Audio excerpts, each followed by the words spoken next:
Bueno, tenga todos una cálida bienvenida a este último día de estas jornadas denominadas Semanas Farmacológicas. Desde todos los organizadores y todos los que componemos la Sociedad Científica de Estudiantes de Medicina y nuestra Casa de Estudios Unifrance del Alto, avalados por FELSOSEM, SONAVE, ABOLSEM e INSFA, comenzamos.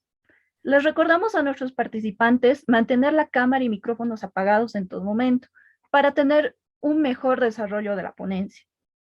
Si el participante reincide en la activación de su micrófono o su cámara, serán eliminados de la sala. Al finalizar la disertación de nuestro ponente, se activará el chat para sus preguntas en relación al tema, asegurándose siempre de mandar al chat general y no así a los anfitriones. Por último, los links de asistencia ya fueron liberados de los días anteriores en nuestro canal de YouTube, en cada uno de los videos correspondientes para su llenado si es que no pudiesen haber asistido a los anteriores. Estarán habilitados hasta las 10 de la noche.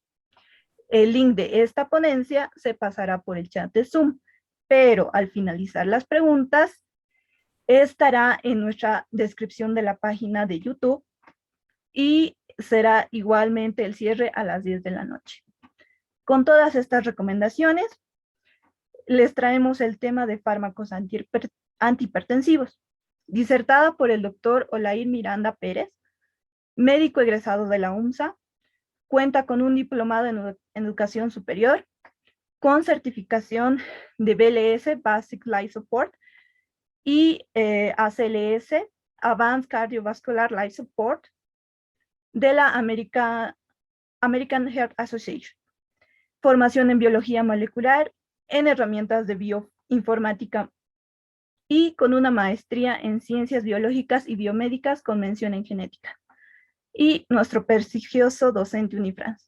Le damos paso al doctor. Muy buenas tardes, tengan todos. Muchas gracias, Daniela, por la presentación. Y bueno, agradecido nuevamente con la Sociedad Científica de Estudiantes de Medicina Sede del Alto por esta invitación. La verdad es que es bastante satisfactorio tener que compartir un poco de estas dudas que en algún momento puedan salir con todos ustedes, en bien también de la formación de profesionales idóneos. Entonces comencemos hablando sobre la farmacología antihipertensiva. Cuando hablamos sobre este tipo de fármacos nos estamos refiriendo a un manejo que se va a realizar en base a una enfermedad. Esta enfermedad es la hipertensión arterial. Ha habido muchas modificaciones desde el punto de vista diagnóstico, por ejemplo, en la hipertensión arterial. Se han realizado consensos que han definido normativa para poder encasillar en un grupo a la presión arterial. Esto por la razón de que se generan complicaciones a raíz de la hipertensión arterial, van a existir muchas complicaciones y bueno, pues se hicieron estudios con grupos problema para observar el tipo de respuesta que se tiene con fármacos y si es que se logra limitar o no este tipo de complicaciones. Esa es la razón por la que con lo que vamos a iniciar es con hipertensión arterial. Porque si nosotros no conocemos la parte básica, la etiología misma de la hipertensión arterial, simplemente estamos hablando de fármacos, de mecanismos de acción, pero no evaluamos adecuadamente lo que pueda estar sucediendo con el control de la presión arterial y por supuesto las alteraciones desencadenadas en cada uno de estos lugares de control, que hasta incluso a nosotros nos ayudarían a definir un fármaco. Hay reglamentación, por supuesto, la American Heart Association da lineamientos. Vamos a ver que de todos los fármacos que vayamos a ver, son 4 los de primera línea, los que deberíamos utilizar en primera línea.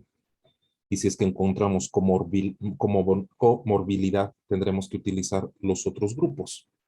Haremos asociaciones, pero bueno, primero tenemos que entender, como les decía, cómo es que se produce este cuadro y en función a ello, utilizar un fármaco.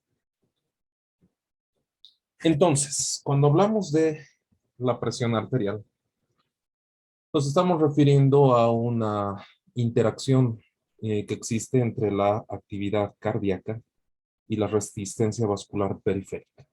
En esta gráfica tenemos controladores de la presión arterial, en la que, por ejemplo, vamos a encontrar la salida del corazón, en la función del corazón como bomba, que eyecta la sangre hacia aorta. Pero vamos a ver que estas presiones van a ir disminuyendo. Por tal razón necesitamos un segundo impulso, que es la resistencia vascular periférica. Porque con la fuerza con la que el corazón eyecta la sangre hacia aorta, en algunos casos posiblemente ni siquiera se tendría un retorno venoso adecuado. Entonces necesitamos un segundo impulso que lo va a generar la resistencia vascular periférica. De esta manera, la fuerza con la que sale la sangre del corazón hacia la aorta se ve reforzada para que pueda alcanzar nuevamente hacia el lado derecho del corazón. ¿Por qué se tiene que generar una resistencia, podríamoslo decir, coadyuvante? Porque llegando a venas, esto lo sabemos muy bien, no tienen la misma fuerza desde el punto de vista muscular que las arterias. Entonces prácticamente dependen de la fuerza con la que está llegando la sangre por vía arterial a arteriolar. Entonces ahí tenemos el círculo cerrado, el circuito cerrado. Pero de todos modos vamos a tener un sistema que también está relacionado con todo lo que son presiones y que tiene una importancia muy grande, que es el riñón. El riñón en el glomérulo vamos a encontrar a la arteriola aferente y la eferente. La aferente es la que ingresa hacia el glomérulo para poder producir la filtración y la eferente la que sale del glomérulo para posteriormente generar su transición hacia venas. En medio de estos dos vasos vamos a encontrar un aparato, el aparato yuxtaglomerular, que es el que va a determinar presiones. Y si es que determina que la presión con la que está fluyendo la sangre a este nivel es baja, va a liberar una molécula que es la renina, que esta pues tendrá que generar a nivel hepático una transformación de angiotensinógeno hacia angiotensina del tipo 1. La angiotensina del tipo 1 a nivel pulmonar se transformará en angiotensina del tipo 2 por la actividad de la enzima convertidora de angiotensina. Y acá tenemos dos aspectos importantes de la angiotensina 2. Vamos a volver a hablar sobre esto, por supuesto, porque vamos a encontrar que son puntos específicos donde los fármacos antihipertensivos van a actuar. Pero vamos dando simplemente un bosquejo de lo que tenemos que entender para poder hablar sobre la farmacología antihipertensiva. La angiotensina del tipo 2 va a tener dos tipos de función. Una directamente relacionada con la vasoconstricción, que la va a ejercer así, de forma local, pero tiene una segunda función que es actuar sobre las glándulas suprarrenales para estimular la liberación de aldosterona. La aldosterona actuará a nivel del túbulo colector. Estoy refiriéndome nuevamente a la nefrona, al sistema de túbulos, al túbulo colector, determinando reabsorción de agua, de sodio. Vamos a ver que hay una absorción de potasio y una secreción de hidrogeniones. Que esto va a permitir el aumento de la volemia y por ende incrementar la presión arterial. Entonces vamos a ver que van a existir fármacos que van a actuar sobre, por ejemplo, la salida de la sangre al corazón. Vamos a encontrar inhibidores de renina. Vamos a ver que existen fármacos que van a actuar sobre receptores de angiotensina. Vamos a ver que en este mismo sistema renina-angiotensina-aldosterona tenemos otro que va a actuar directamente sobre la enzima convertidora de angiotensina. Van a existir fármacos que van a bloquear los canales de calcio. Vamos a encontrar también vasodilatadores periféricos y vamos a encontrar también a los hipotensores centrales. Entonces, entendemos esto y entendemos de mejor manera lo que sucede con la farmacología antihipertensiva. Todo lo que es presión arterial va a estar dada por leyes. Y esta es una de ellas, la ley de Haven-Poiseuille, que nos va a hablar sobre que mientras mayor sea el diámetro del cilindro, la resistencia que va a tener el flujo de líquido va a ser menor, y mientras menor sea el diámetro, la resistencia que va a generar va a ser mucho mayor. Acá viene mucho lo que es vasodilatación, vasoconstricción. La vasodilatación hace que la presión arterial caiga. La vasoconstricción hace que incremente. Entonces, acá estamos viendo ya una de las leyes que va directamente con lo que necesitamos entender.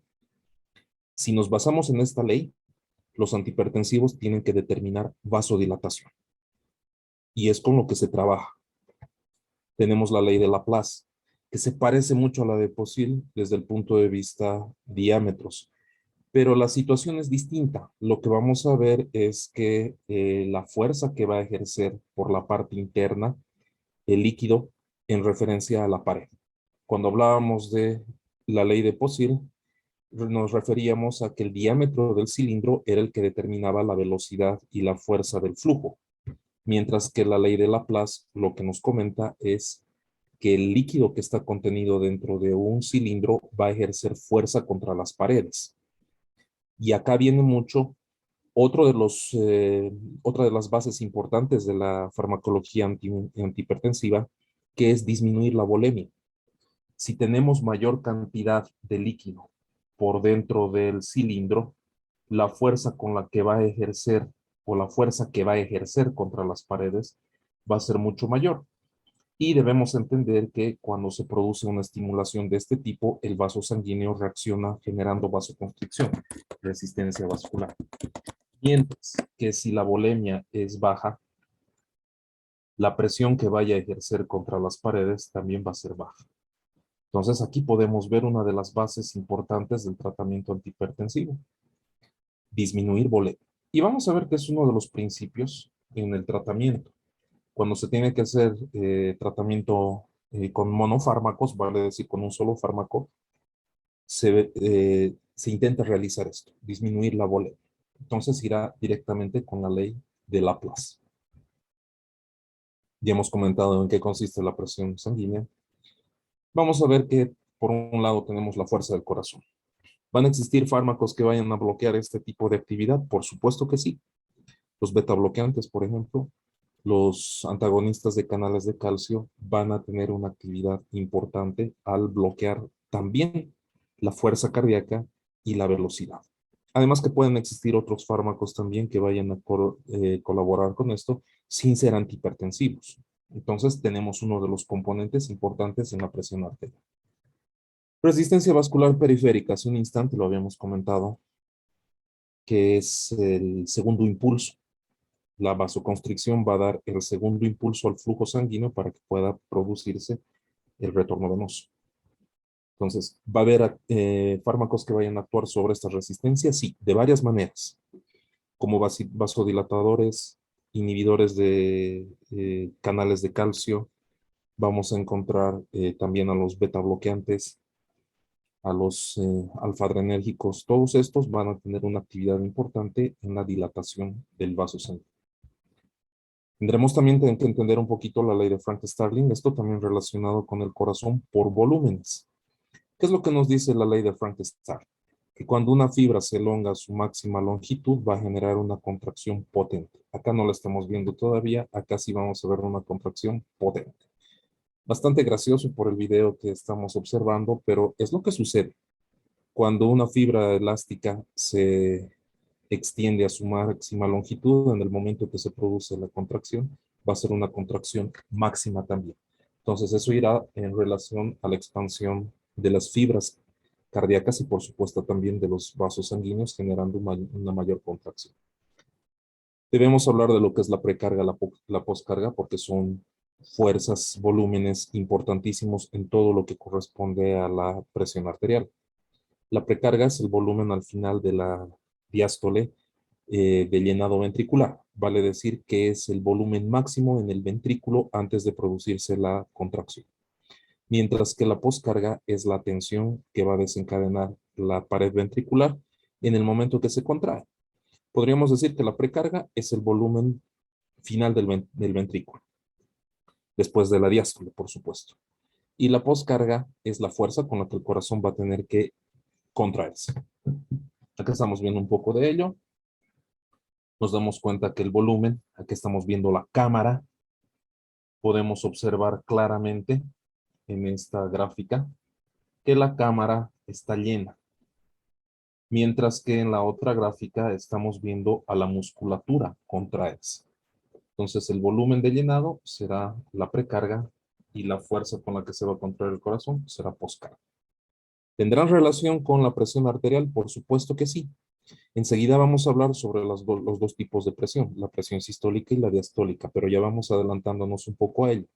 La postcarga va a ser responsable de la presión sistólica y la precarga va a ser responsable de la presión diastólica.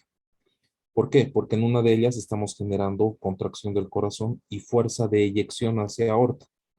Y en la segunda, que es la postcarga, estamos generando un segundo impulso, resistencia vascular periférica, que va a permitir que la sangre regrese nuevamente al corazón. Respecto a la hemodinamia, debemos comprender claramente lo que es la circulación mayor y lo que es la circulación menor. En la circulación mayor, vamos a ver que el ventrículo izquierdo va a eyectar su contenido hacia aorta. La aorta va a ir ramificándose hasta darnos arteriolas. Las arteriolas se transformarán en capilares, los capilares en vénulas, y las vénulas van aumentando su calibre cada vez más, formando troncos más importantes hasta darnos dos venas. Vena cava superior, vena cava inferior, que van a desembocar en la aurícula derecha. Hasta ahí tenemos circulación mayor.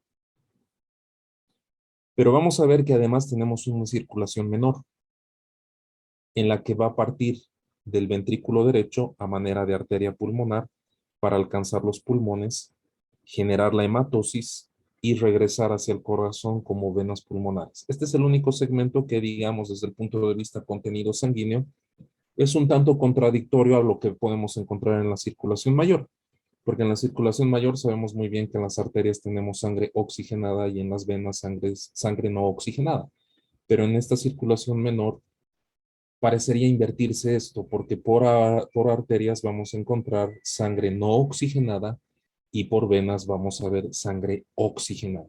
La razón simple, la sangre que ya había consumido el oxígeno y se había cargado de dióxido de carbono, además de reducir la hemoglobina, alcanza los pulmones, pero tiene que alcanzarlo mediante una distribución arterial desde el ventrículo derecho. Por eso hablamos de arteria pulmonar. Alcanza pulmones, produce el intercambio gaseoso, capta nuevamente el oxígeno y debe regresar por venas. Y acá vemos las venas pulmonares.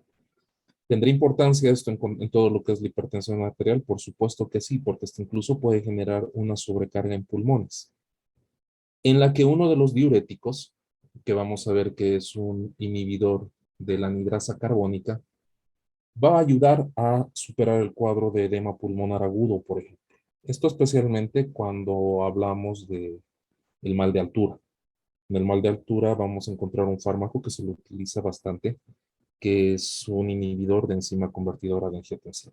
Estoy dando simplemente algunos datos que más adelante vamos a desglosarlos. Necesitaremos entender lo que es la velocidad de flujo. Hace un instante hemos comentado ley de Laplace, Poiseuille, que van a determinar esto. El gasto cardíaco también importantísimo, que vamos a encontrarlo como la relación del volumen que se eyecta hacia aorta en una fracción de tiempo. ¿Cuánto? Un minuto.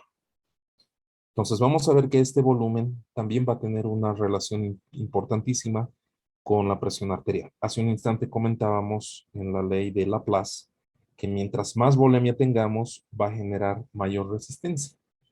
Entonces, por esta razón, vamos a tener, pues, como parte del tratamiento antihipertensivo, el hecho de tener que disminuir volemia para mejorar todo lo que es la actividad antihipertensiva como tal. Entonces, el gasto cardíaco va a ser importantísimo también.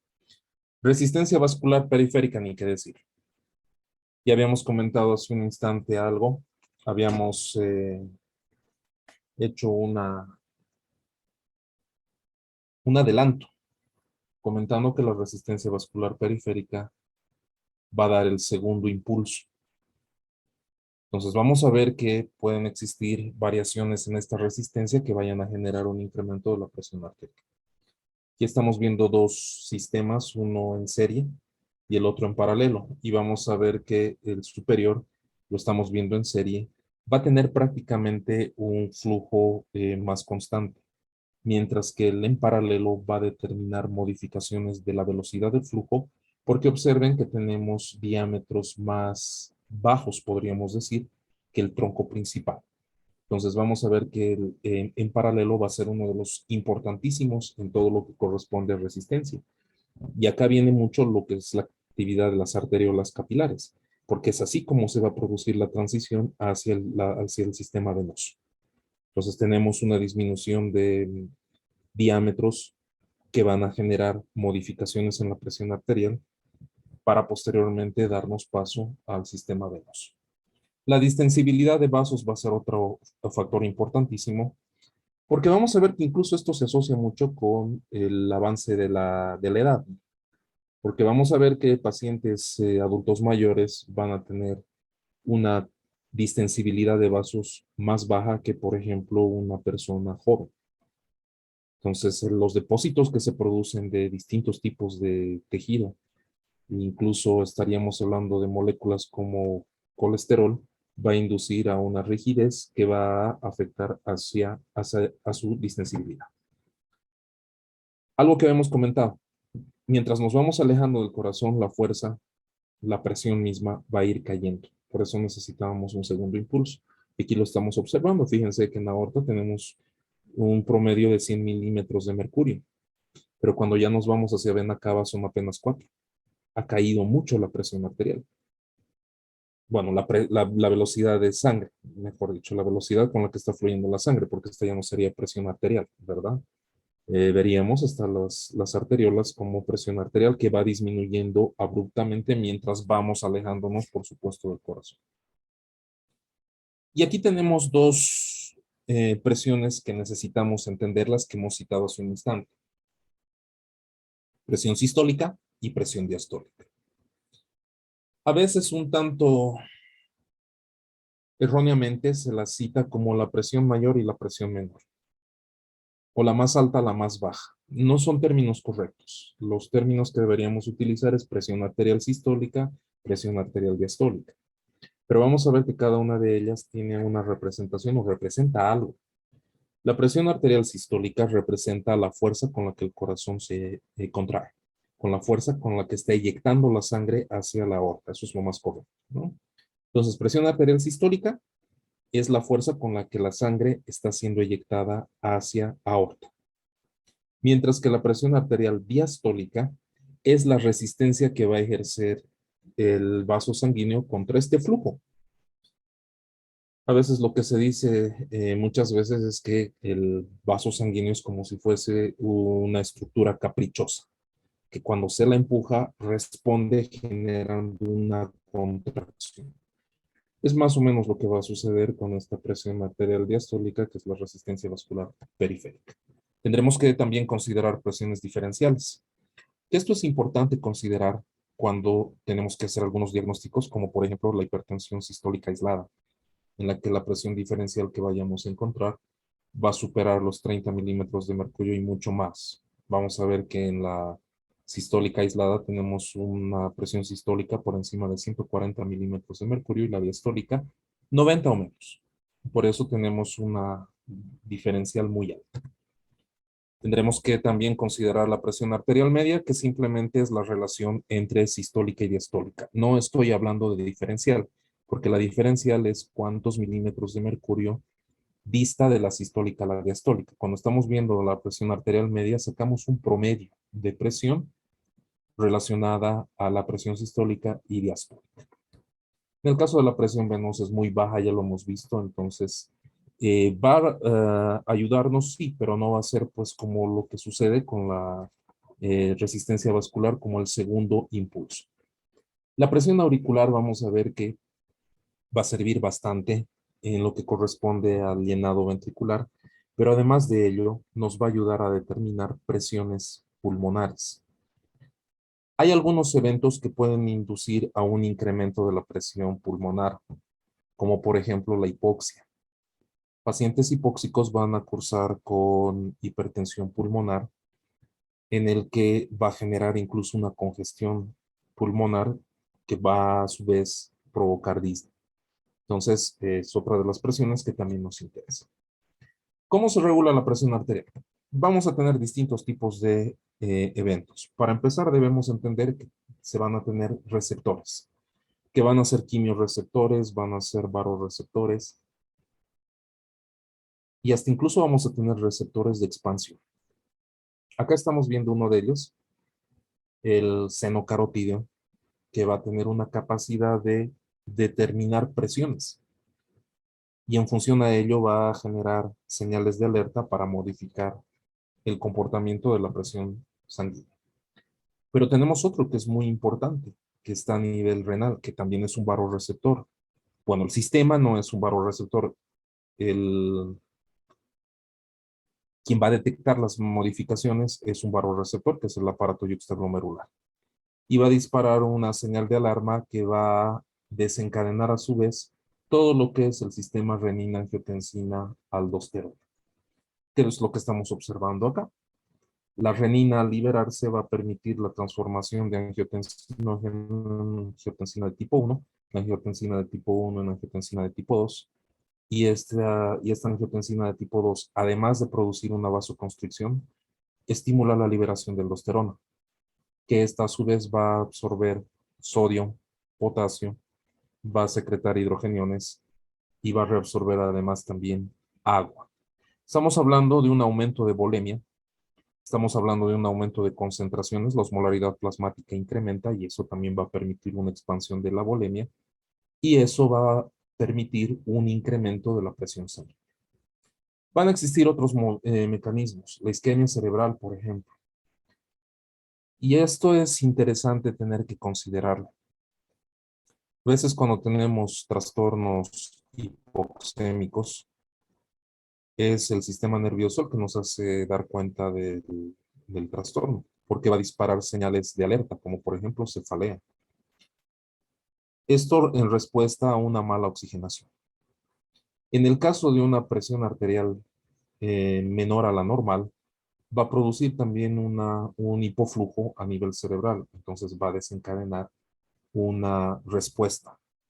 No tanto por el aporte del oxígeno, sino por la concentración de dióxido de carbono. Es interesante que se relaciona más a ello. Entonces ahí tenemos otro regulador. Habíamos hablado también de quimiorreceptores que van a detectar las concentraciones de oxígeno, de dióxido de carbono, pero también de hidrogeniones. Cuando nosotros hablamos de presiones de dióxido de carbono, por ejemplo, vamos a ver que el dióxido de carbono puede transformarse en ácido carbónico por unión o reacción con el agua. Y la disociación del ácido carbónico nos va a dar un hidrogenio y bicarbonato. Entonces, este hidrogenio, mientras más dióxido de carbono tengamos, va a incrementar también. Y eso es lo que van a detectar estos quimiorreceptores. Y la respuesta que producirá, pues va a ser desde eliminar los hidrogeniones o hasta incluso incluir en la respuesta al sistema, al aparato respiratorio, incrementando las incursiones, la frecuencia respiratoria para también eliminar el dióxido de carbono. Pero acá lo que nos interesaría sobre todo es, uno, determinar una mayor velocidad de flujo para eliminar a este dióxido de carbono, para mejorar las concentraciones de oxígeno, pero también permitir una filtración más rápida a nivel renal y eliminar el bicarbonato. Como sea que estemos enfocando esto, va a haber un incremento de la presión sanguínea como tal. Vasopresina es otra de las hormonas importantes, la antidiurética, que se encuentra en la neurohipófisis. Su síntesis inicia en hipotálamo, pero la función que va a tener es reabsorber agua a nivel de los túbulos eh, colectores, pero también del contorneado distal, que de igual manera va a incrementar la volemia. Pero vamos a tener otra hormona, que esta es auricular, que también se le denomina de escape de la aldosterona. Cuando hay un aumento de volumen, que se lo va a detectar en la aurícula derecha, hace un instante habíamos comentado la presión auricular incluso, cuando hay un volumen muy grande, se libera este péptido. ¿Y qué es lo que va a determinar? Una inhibición de la actividad de la aldosterona. Por tanto, se va a perder agua y también sodio, controlando de esa manera el volumen. Vamos a encontrar controles locales porque cada uno de los órganos va a determinar si es que el flujo de sangre que está recibiendo es el adecuado o no. Y en función a ello puede generar incluso congestiones o determinar un aumento de la presión como tal, pero local. Que por supuesto tiene que repercutir esto sobre la presión sistémica, pero vamos a ver que el control es netamente local.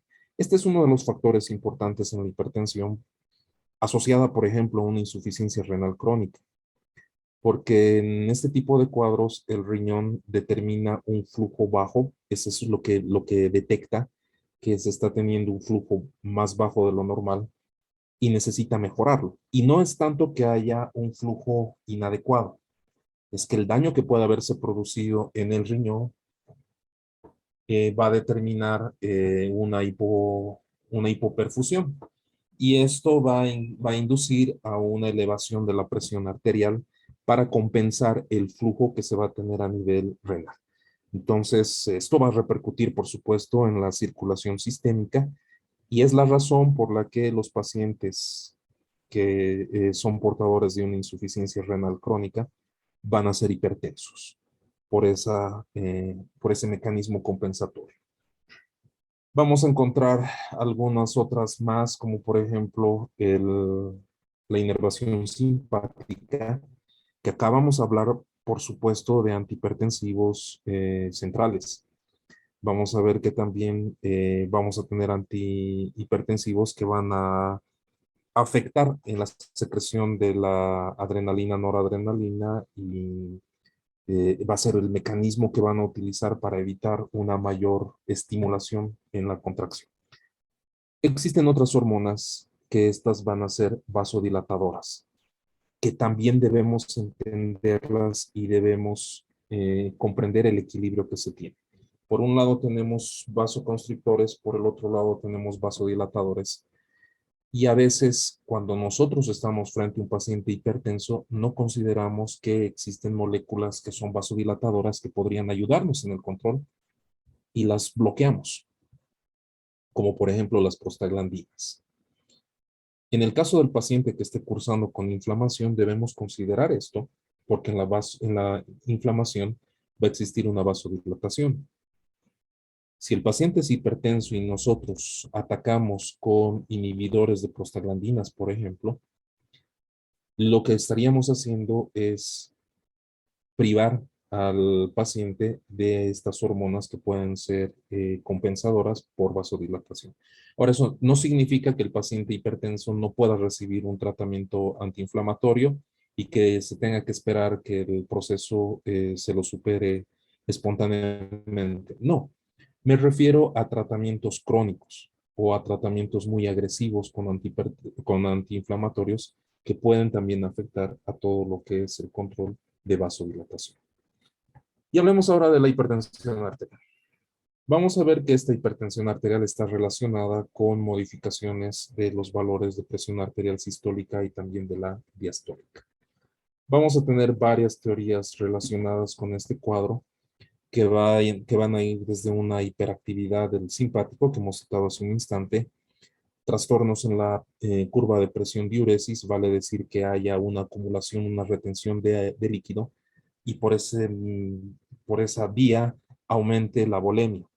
Podemos hablar de una teoría metabólica en la que vamos a encontrar, por supuesto, trastornos crónicos metabólicos como la diabetes mellitus, hablaremos del sobrepeso, de la obesidad, en sí estaríamos hablando del síndrome metabólico, porque van a determinar depósito lipídico en vasos sanguíneos y esto va a inducir también una hipertensión.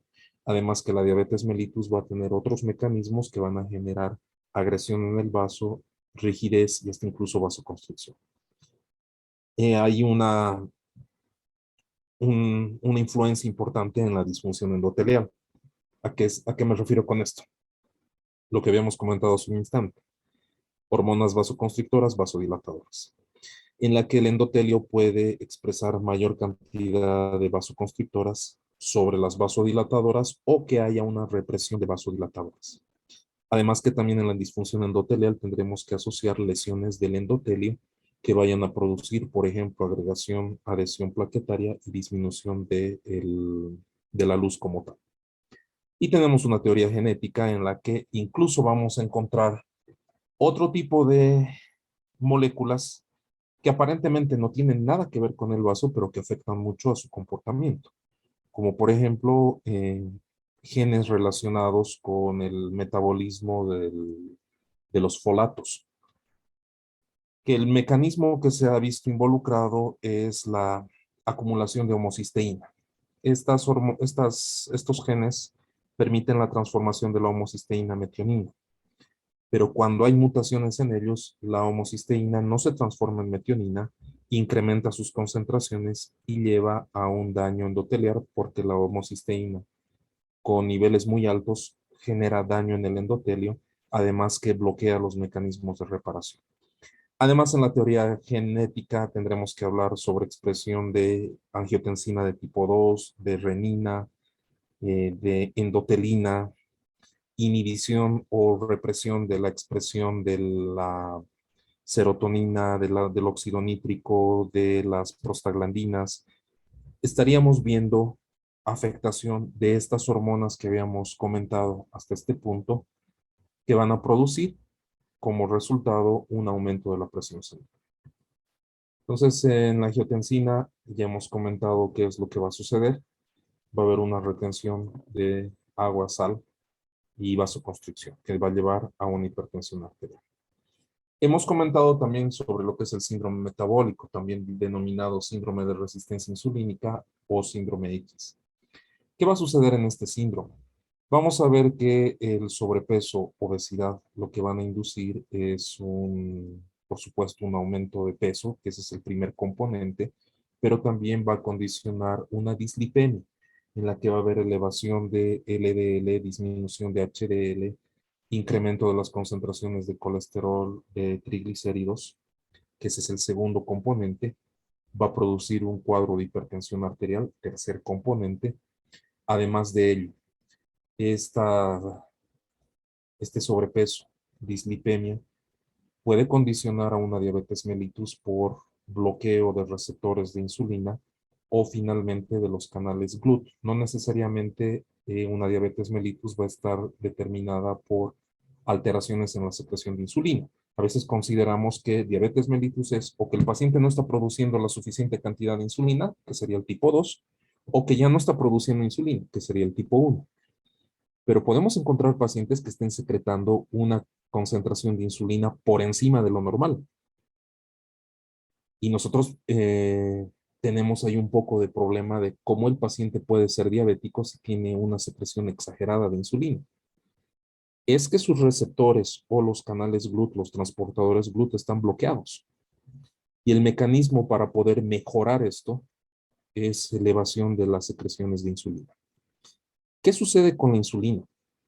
Va a tener una asociación con factores de crecimiento que incluso puede inducir al remodelado vascular. Hace que los vasos sanguíneos tengan que aumentar el espesor, su grosor, y pierden luz. Si está disminuyendo la luz, ya lo habíamos visto según la ley de Posil, aumenta la presión arterial.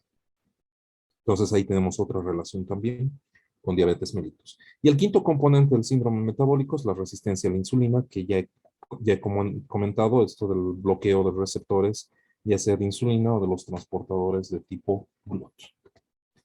Todos estos van a determinar el síndrome de hipertensión arterial, que sabemos muy bien que un síndrome es la conjunción de síntomas y signos que van a ser comunes para muchas enfermedades, pero cuando vamos buscando el origen de cada una de estas enfermedades son diferentes. Entonces, todas estas van a confluir en ello. Ya hemos hablado sobre la disfunción endotelial. Aquí tenemos una lista que seguramente también se les podrá facilitar posteriormente. Voy a acelerar un poco esto porque el tiempo también se nos va a ir acabando. Hablé hace un instante sobre el remodelado vascular. En este remodelado vascular lo que vamos a encontrar es una asociación entre varios factores. Para empezar, vamos a ver que son alteraciones en el endotelio. Vamos a encontrar alteraciones en todo lo que es el volumen, presiones también, y vamos a asociar un tercer componente que va a estar dado directamente por lo que es crecimiento, y por supuesto tenemos que hablar sobre apoptosis y migración. Cuando hablamos de los componentes vasculares, son mecanismos que se van a desencadenar para incrementar el espesor del vaso. Y esto puede darse por lesiones que se vayan a producir en el mismo vaso. Imagínense un desprendimiento de un ateroma que va a generar lesión en el vaso y el vaso va a tener que reparar de alguna manera y esto puede llevar a un engrosamiento. Además de una fibrosis, por supuesto. En el caso de volumen, el incremento de volumen va a forzar al vaso a tener que responder, si es que este es constante, por supuesto. Va a tener que responder incrementando su fuerza y su espesor. Puede haber una estimulación constante por hormonas vasoconstrictoras que también van a llevar al vaso a tener que modificar sus características para poder responder de mejor forma a estos estímulos. Y finalmente tendremos estimulación en crecimiento, proliferación y migración. Entonces, cuando vayamos a ver el remodelado, debemos hacer una asociación de todo lo que es los grandes vasos, vale decir los de mayor calibre, y los pequeños, los de pequeño calibre. ¿Por qué estoy hablando del remodelado vascular? Porque cuando nosotros estemos hablando ya del tratamiento como tal antihipertensivo, van a existir fármacos que por la disminución de la volemia, por ejemplo, estarán contribuyendo a evitar el remodelado vascular. Por tanto, no solamente es pérdida de volumen, sino también una inhibición del aumento de grosor en el vaso, de tal manera que haya una mejor respuesta desde el punto de vista antihipertensivo. ¿Qué sucede? Entonces tenemos vasos de pequeño calibre, vasos de gran calibre. Los vasos de pequeño calibre indirectamente están relacionados con la resistencia vascular periférica.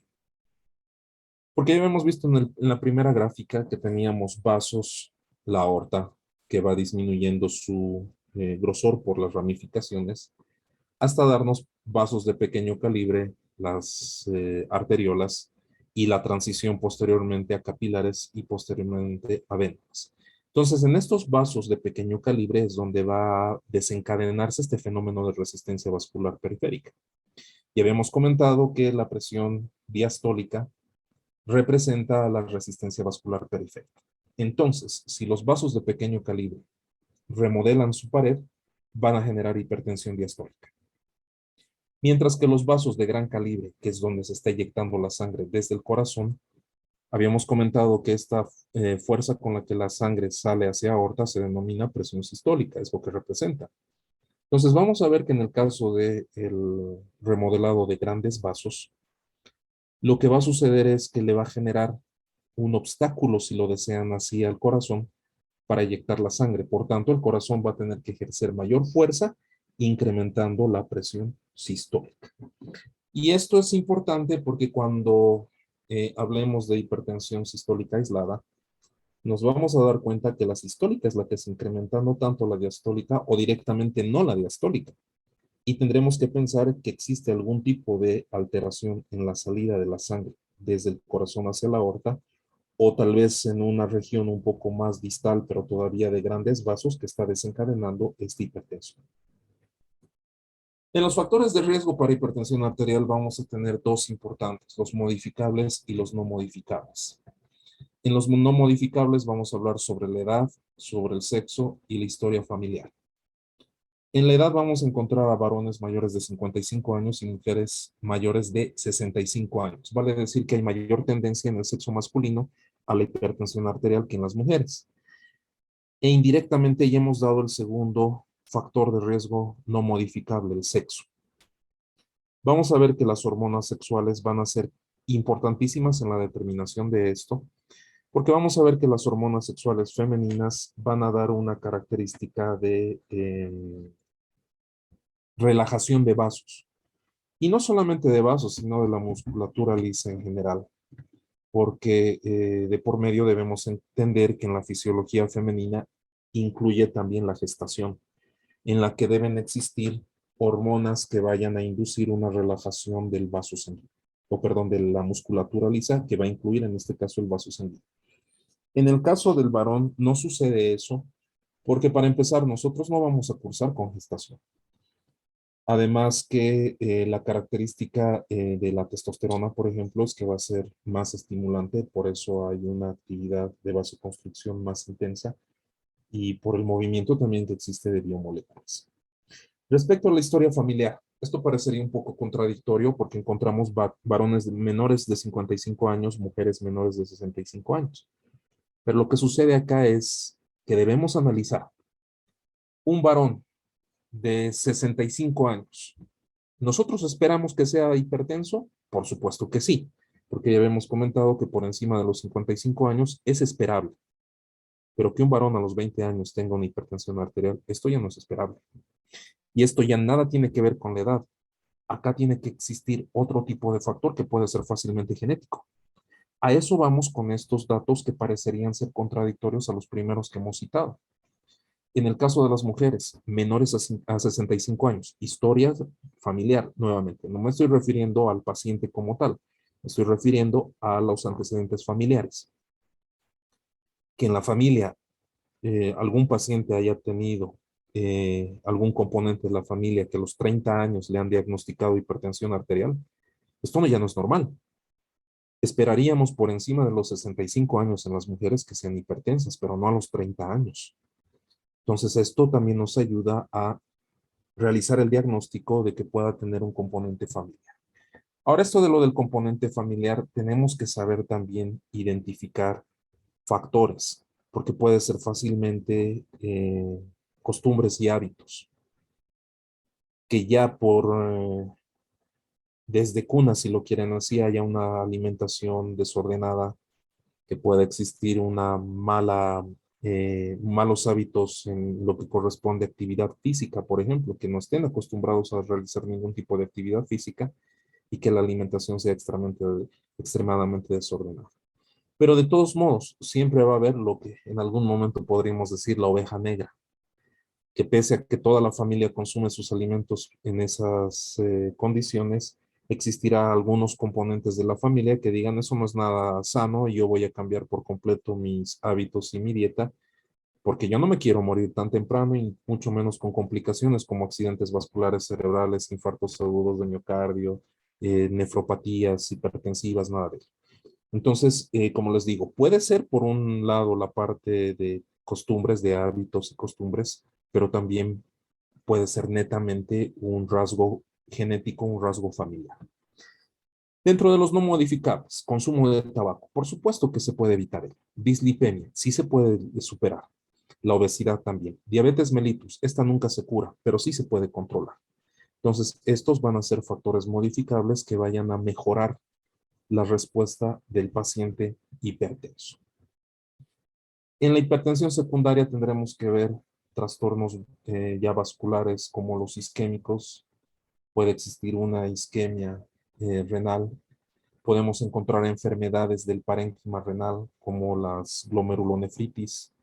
Aquí ingresa también lo que es pues, el síndrome nefrítico, en la que va a haber alteraciones del parénquima que vayan a disparar una hipertensión arterial. Coartación aórtica. Aquí ingresaría la hipertensión sistólica aislada, porque tenemos un trastorno en la eyección de sangre hacia la aorta que va a inducir un aumento de la presión arterial. Feocromocitoma, un tumor de las células cromafines encargadas de secretar adrenalina y noradrenalina, que vamos a hablar en el tratamiento antihipertensivo en el bloqueo de estas actividades. Hiperaldosteronismo, un tumor en glándula suprarrenal que también puede producir el mismo feocromocitoma, pero aquí ya estamos viendo más de corteza. Sabemos muy bien que la glándula suprarrenal tiene corteza, tiene médula. En la médula se va a secretar la adrenalina y noradrenalina, mientras que en la corteza la aldosterona, cortisol y bueno, otras hormonas más. Entonces, un tumor dependiente de corteza puede inducir un hiperaldosteronismo, un hipercortisolismo. Van a existir otras razones como enfermedades metabólicas, enfermedades endocrinológicas, administración de fármacos como los tiroideos, la levotiroxina, por ejemplo, que va a incrementar también la actividad cardíaca. Todo esto tendremos que preguntar al paciente. No es simplemente tomar la presión al paciente es hipertenso y ni siquiera saber si es que está llevando algún tipo de tratamiento que tal vez sea el origen de todo lo que desencadena la hipertensión arterial. Incluso los cuadros de apnea del sueño pueden ser un factor importante de hipertensión arterial. Son pacientes que por trastornos neurológicos pueden inducir una apnea, vale decir, dejar de respirar mientras están durmiendo, y como mecanismo compensatorio se liberan catecolaminas, adrenalina, noradrenalina, produciendo una hipertensión arterial. Vamos a ver tipos de hipertensión. Esta es la de bata blanca, en la que cuando el paciente se expone a un personal de salud, cuando se le toma la presión arterial, está elevada. ¿Por qué? Por ansiedad. Pero vamos a tener otra, que es la hipertensión enmascarada, en la que esto sucede al revés. En los sistemas de salud, cuando se les toma la presión arterial, puede ser normal, pero en el resto del día pueden tener cuadros de hipertensión arterial. Este tipo de pacientes habrá que controlarlos constantemente, porque en algún momento sí vamos a poder detectar la hipertensión arterial y empezar a tratarla de una vez. Y hemos hablado de la sistólica aislada, y fíjense en esta gráfica podemos observar una aorta que tiene depósito lipídico, y esto va a desencadenar una disminución de la luz, provocando la hipertensión sistólica aislada, en la que hemos dicho mayor o igual a 140 milímetros de mercurio la sistólica, y la diastólica 90 o menos milímetros de mercurio. Vamos a encontrar también las refractarias, en las que no hay una buena respuesta al tratamiento. Y aquí tendremos que ver si es que el tratamiento no ha sido el adecuado, si es que el paciente no está cumpliendo con el tratamiento, o pueden existir otro tipo de cuadros. A veces nosotros podemos pensar que es una hipertensión sistólica primaria, vale decir, enfocada en el vaso como tal, y nosotros utilizamos antihipertensivos. Pero nos olvidamos que existen otras estructuras, otros órganos que pueden afectar a la actividad del vaso, como las que hemos citado hace un instante, el feocromocitoma, por ejemplo, el tumor de las glándulas cromafines que van a secretar adrenalina, noradrenalina. Nosotros podemos estar dando un inhibidor de enzima convertidora de angiotensina, por ejemplo, bloqueando la transformación a la angiotensina del tipo 2, pero resulta que sigue produciendo una hipertensión arterial. Y cuando hacemos nosotros una mejor evaluación, nos damos cuenta que hay un feocromocitoma. Y ese es el responsable de todo. El tratamiento en ese caso tendrá que ser quirúrgico. Hipertensión maligna o acelerada. En parte también estos son complicaciones, porque van a generar una vasoconstricción tan importante que pueden llegar a generar necrosis en los tejidos, y esto incluso condicionar un riesgo de muerte en el paciente. De la refractaria ya hemos hablado. En el diagnóstico, por supuesto que tenemos que hacer exploración clínica. Tenemos que hacer inicialmente todo lo que es la anamnesis, tener que interrogar al paciente. A veces cuando nosotros hablamos sobre diagnóstico, inmediatamente se nos viene a la cabeza cefalea, vértigo, visión borrosa, dolor en región occipital de tipo pulsátil, palpitaciones, disnea, y resulta que el paciente no tiene ninguno de estos cuadros. Y cuando nosotros tomamos la presión sanguínea es hipertenso. ¿Esto por qué les estoy comentando? Porque debemos entender que la hipertensión arterial es una enfermedad denominada también el asesino silencioso, junto con la diabetes mellitus, que pasa lo mismo. Al inicio del cuadro no tienen, en algunos casos no tienen manifestaciones clínicas, son asintomáticas. Y pueda que aparezcan las manifestaciones clínicas cuando ya se están produciendo complicaciones, o ya han estado en este periodo por un periodo largo y ha generado lesión en algún segmento. Entonces, es importante hacer la anamnesis, pero no solamente traten de encasillar a toda costa las manifestaciones clínicas que se describen referido a hipertensión arterial. El paciente puede ser asintomático, pero cuando nosotros hacemos la exploración física ya vamos encontrando algunos datos que nos hacen pensar en la hipertensión arterial, y mucho más si tomamos la presión arterial y en verdad está elevada. Para la presión arterial tenemos, ya lo saben, la La determinación mediante un esfigmomanómetro, un tensiómetro y un estetoscopio. Van a existir varias técnicas. Esta es la de Riva-Roshi, que es netamente palpatoria. Y tenemos la otra, que es la de Korotkov, en la que utilizamos el estetoscopio para poder determinar la presión sistólica. En esta de Korotkov, el primer ruido que vayamos a escuchar es la presión sistólica y el último ruido que podamos determinar es la diastólica. Vamos a encontrar ruidos intermedios que no nos van a dar el diagnóstico como tal, solamente el primero y el último que podamos determinar. Lugares donde podemos tomar la presión arterial. Y acá viene lo clave. ¿Cuánto voy a considerar como normal? Y tenemos dos consensos que todavía están en vigencia, séptimo y octavo. Este es el séptimo consenso, que nos dice que la presión normal está por debajo de 120 milímetros de mercurio, la sistólica, y por debajo de 80 la diastólica. No hay que olvidar nunca este término, y porque los dos valores tendrían que estar por debajo de 120 y por debajo de 80. A veces se dice la presión normal es 120-80. No, 120 según séptimo consenso ya es prehipertensión. 80 ya es prehipertensión. Cualquiera que de los dos estén por encima de estos valores ya no es normal. Los dos tienen que estar por debajo de estos valores. Vale decir, sistólica por debajo de 120 y diastólica por debajo de 80. Si alguno de estos se nos altera, ya no es normal. Si el paciente tiene una presión diastólica de 70 y la sistólica de 120, la sistólica es la que manda acá, porque ya no está por debajo de 120 y se catalogaría como una prehipertensión. Podemos hacer al revés, el paciente puede tener una presión sistólica de 110 y la diastólica que sea de 82. Ya no es normal, ingresa también como prehipertensión. Muchas veces tenemos problema acá porque podemos tener una presión arterial. Simplemente voy a colocar los valores de, qué sé yo, 140, 80 milímetros de mercurio.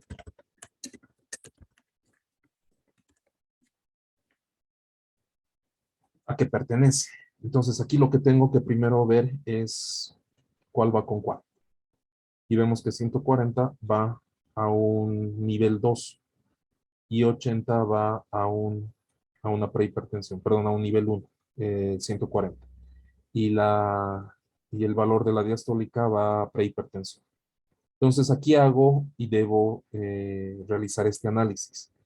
¿Qué sería más peligroso para mí? ¿Una prehipertensión o una hipertensión estadio 1? Por supuesto que la de estadio 1. Y esa es la que va a determinar la clasificación.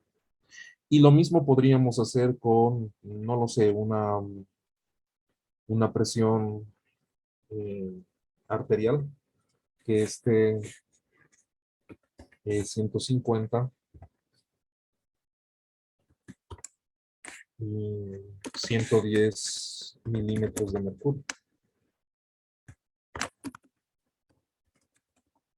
Esa puede ser la presión arterial. Y nuevamente vamos a evaluar. 150, ¿dónde va? A estadio 1. 110, ¿dónde va? A estadio 2. Es más, aquí podríamos asustarnos un poco porque nos estamos aproximando a lo que es la crisis hipertensiva, pero aquí estamos viendo que todavía está dentro del parámetro de estadio 2. Entonces, nuevamente hacemos esta nuestra evaluación. ¿Cuál es más peligroso? ¿Un estadio 1 o un estadio 2? Por supuesto que el estadio 2, y nos quedamos como una hipertensión de estadio 2. Entonces, tengan siempre en cuenta ese tipo de análisis para poder catalogar adecuadamente la presión arterial. Cuando estamos hablando del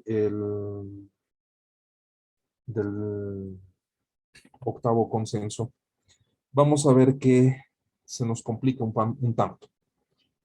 Porque hace un instante decíamos, y podemos compararlo, menos de 120 y menos de 80. Perfecto. Prehipertensión de 120 a 139 la sistólica, de 80 a 89 la diastólica. Estadio 1 de 140 a 159 la sistólica o 90 a 99 la diastólica. Estadio 2, 160 o más la sistólica o 100 o más la diastólica. Crisis hipertensiva, más de 180 milímetros de mercurio la sistólica o más de 110 la diastólica.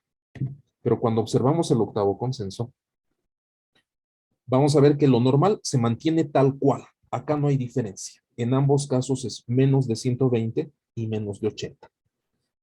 Pero aquí ya empieza a haber modificaciones, porque ya no hablamos de una prehipertensión, hablamos de una elevada, que va de 120 a 129 la sistólica. Y fíjense que la prehipertensión consistía en 20 milímetros de mercurio de diferencia, desde 120 hasta 139. Aquí tenemos solamente 10, de 120 a 129.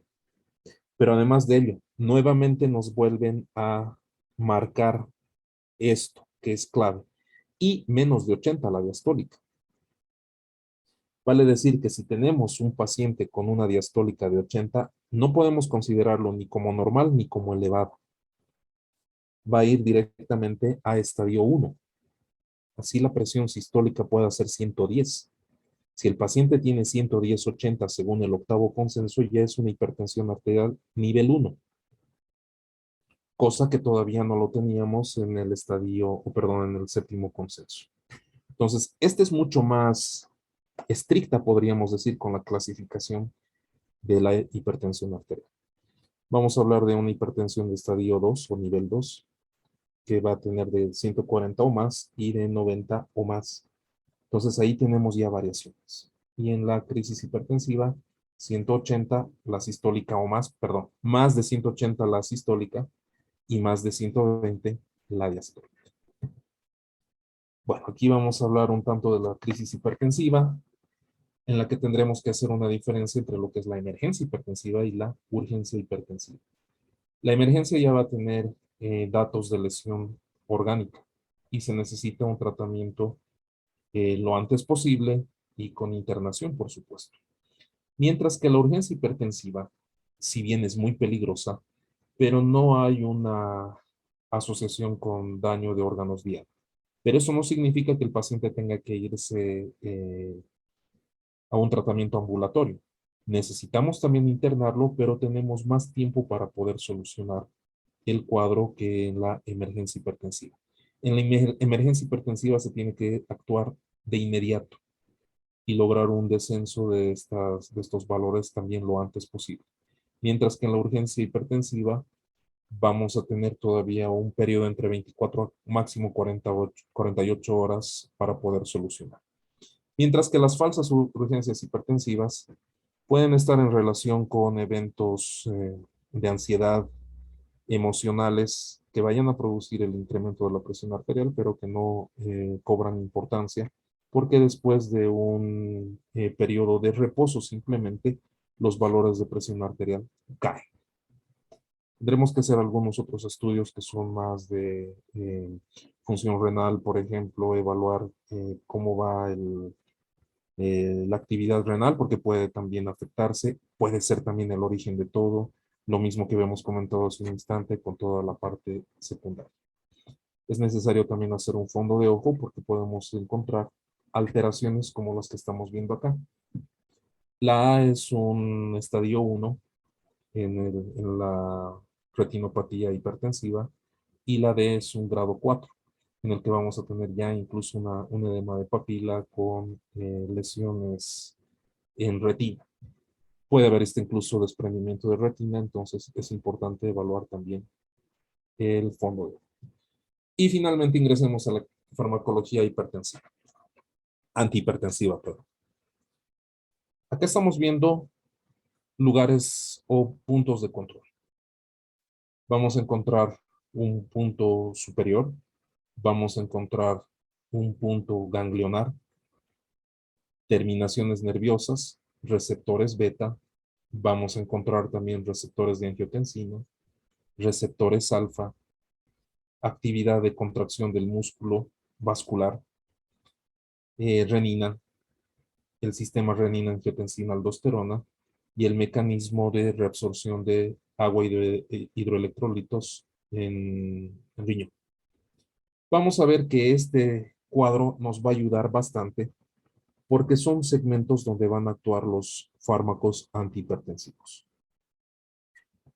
Acá estamos viendo prácticamente un resumen en la que vamos a ver que pueden ser más de bloqueo de actividad simpática, más de vasodilatadores, en el que vamos a encontrar bloqueo de actividad de angiotensina, de renina, de calcio, pero también vamos a encontrar fármacos que vayan a disminuir las concentraciones de agua y también de electrolitos. Aquí tenemos la lista de los grupos de las familias que existen de antihipertensivos. A veces nos vamos simplemente a diuréticos, betabloqueantes, antagonistas de receptores de angiotensina, antagonistas de calcio y los inhibidores de enzima convertidora de angiotensina. Es más, a veces los citamos de forma inadecuada como los YECA, los ARA2. Es preferible utilizar todo el nombre mismo de la familia. Yo sé que por comodidad utilizamos las siglas, pero nos ayudan mucho a recordar el mecanismo de acción. Porque si solamente nosotros nos memorizamos los YECA, ¿cuál es el mecanismo de acción? Y estamos tratando de adivinar. Pero si sabemos simplemente de conocer el nombre, ya sabemos sobre qué van a actuar. Entonces vayamos comenzando. Los diuréticos. ¿Cuál va a ser la función de los diuréticos? Disminuir concentraciones de electrolitos, pero también volumen. Vale decir agua. Van a determinar pérdida de líquido y también de electrolitos. Por supuesto que van a haber variaciones en la orina, que van a ser de concentración, de pH, pero la finalidad es disminuir la volemia, porque hemos visto que la volemia es importantísima en la determinación de la presión sanguínea. Vamos a hablar sobre tres importantes: los diuréticos tiacídicos, los diuréticos de asa y de los ahorradores de potasio. ¿Existen diuréticos combinados? Sí, pero vamos a ver que están basados en estos tres grupos importantes: los tiacídicos, los ahorradores de potasio y los diuréticos de asa. Y es precisamente en estos puntos donde va a actuar. Cuando hablamos de los ahorradores de potasio, vamos a encontrar más en túbulo contorneado distal.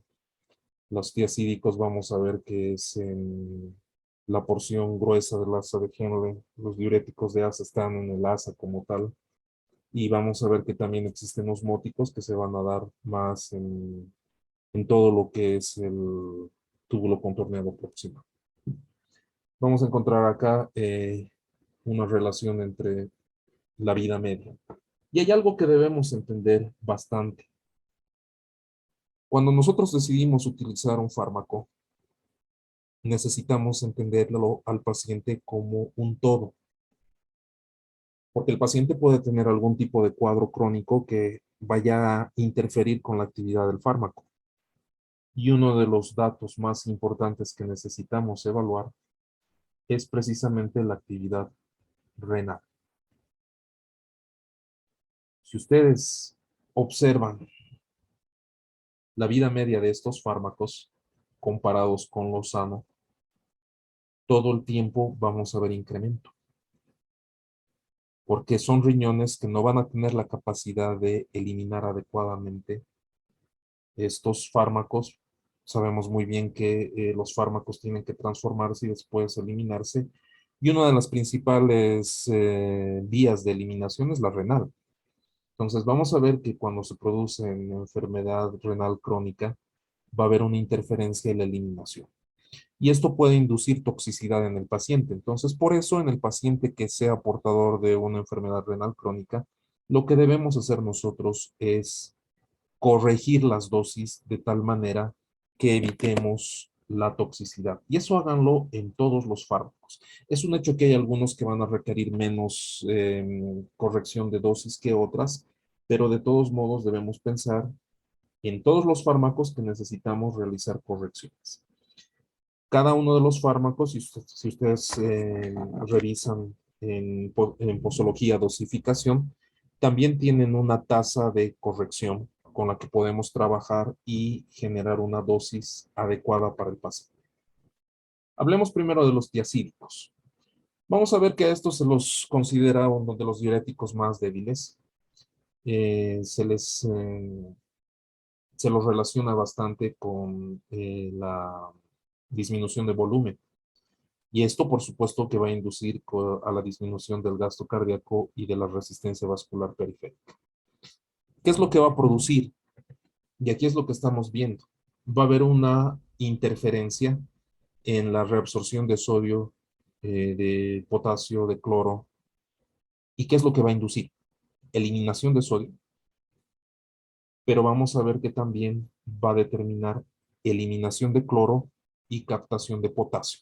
Aquí debemos recordarnos un poquito lo que es la despolarización de las fibras, que va a estar dada por el sodio. Y la repolarización, vale decir el reposo, va a tener el potasio una actividad importantísima. Entonces, estos tiacídicos vamos a ver que influyen incluso con ello.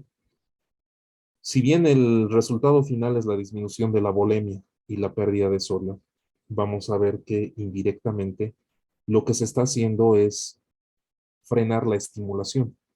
¿De qué? De la fibra, de la fibra muscular, de tal manera que los vasos sanguíneos no vayan a generar una contracción. En los tiacídicos podemos citar, por ejemplo, a la hidroclorotiazida, que va a ser uno de los más utilizados, y también son considerados como de primera línea en la hipertensión arterial. Los diuréticos de asa, como su nombre lo dice, van a actuar sobre la asa de Henle y va a determinar un bloqueo en la reabsorción de sodio, del cloro, del potasio, parecido a lo que hemos observado. Pero además de ello, vamos a ver que incrementan la secreción de prostaglandinas, como la E2 y también la G2. Las prostaglandinas son vasodilatadoras, hace un momento habíamos comentado. Entonces, por esta razón, van a favorecer todavía mucho más a la disminución de la presión sanguínea, porque no solamente se va a perder líquidos, no solamente se van a perder electrolitos, sino que además van a estimular la secreción de vasodilatadores. Entonces, vamos a ver que van a ser uno de los más utilizados. Acá podemos citar, por ejemplo, la furosemida, que es excelente, pero ¿cuál es el problema de la furosemida? Que no es ahorrador de potasio. Claramente lo habíamos comentado hace un instante, inhiben, bloquean la captación de sodio, de potasio y de cloro. Vale decir que se pierde potasio también. Hemos comentado que el potasio tiene una actividad importante en el reposo. Si vamos perdiendo potasio, estamos perdiendo también un coadyuvante de la vasodilatación. Aquí tenemos justamente la actividad que se va a dar en el asa de Henle, bloqueando el movimiento, la reabsorción de sodio, de cloro y de potasio. Entonces, al no ser un ahorrador de potasio, posteriormente puede generar cuadros de hipocalemia. Los ahorradores de potasio, bueno, su nombre ya lo dice. Además de disminuir la volemia, generando una pérdida de agua, un bloqueo del sodio en su reabsorción, vamos a ver además que impiden la pérdida de potasio. Por tanto, el potasio va a coadyuvar a una vasodilatación. Uno de los principales representantes acá, vamos a encontrar a la amilorida y también a la espironolactona, que son justamente los que estamos viendo acá. Entonces tenemos un bloqueo en la reabsorción de sodio, va a haber un bloqueo también en la pérdida de potasio, se lo va a respetar. Por tanto, vamos a encontrar una actividad, podríamoslo decir, más adecuada en lo que corresponde a reabsorción o a relajamiento, perdón.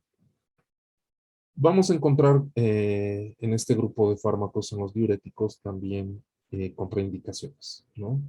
En el que, por ejemplo, tendremos hipersensibilidad, por supuesto. Esto es para cualquier fármaco.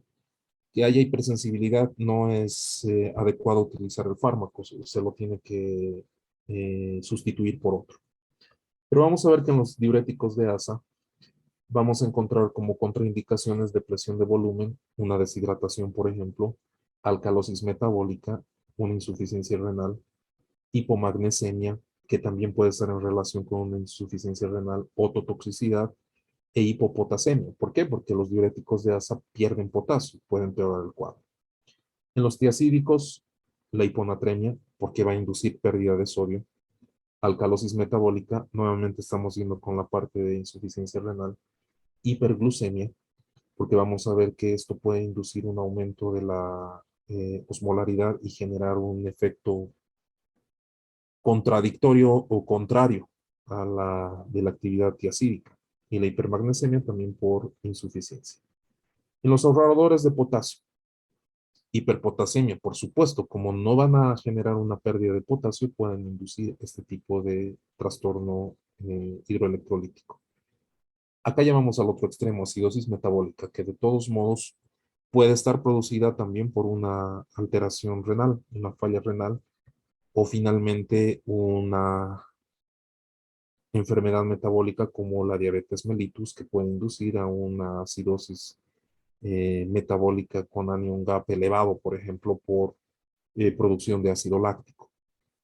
Además de ello, la ginecomastia, el sangrado vaginal, especialmente por espironolactona, porque vamos a ver que puede llegar a potenciar este tipo de trastornos. Dentro de los efectos adversos, vamos a ver que en los ahorradores de potasio vamos a encontrar la hipercalemia o hiperpotasemia, acidosis metabólica y ginecomastia, lo que habíamos comentado hace un instante como precauciones. En los diuréticos de asa, hipernatremia, hipocalemia, hipomagnesemia, hiponatremia, alcalosis metabólica, acidosis metabólica, intolerancia a la glucosa, fotosensibilidad, dermatitis, que estas son muy raras, por supuesto, pero las que más vamos a encontrar con frecuencia son los trastornos electrolíticos. En los tiacídicos podemos observar también una mayor frecuencia de trastornos hidroelectrolíticos, porque es precisamente sobre lo que va a actuar. Vamos a ver que el resto de efectos adversos no son tan frecuentes porque no son parte de sus mecanismos de acción, que pueden interferir con esta actividad y este control, eso es otra cosa. Pero ya desde el punto de vista de la actividad de su mecanismo de acción, más va a estar dado por trastornos hidroelectrolíticos. Vamos a hablar de otro diurético que es la acetalsolamida. ¿Por qué lo estamos citando así sola?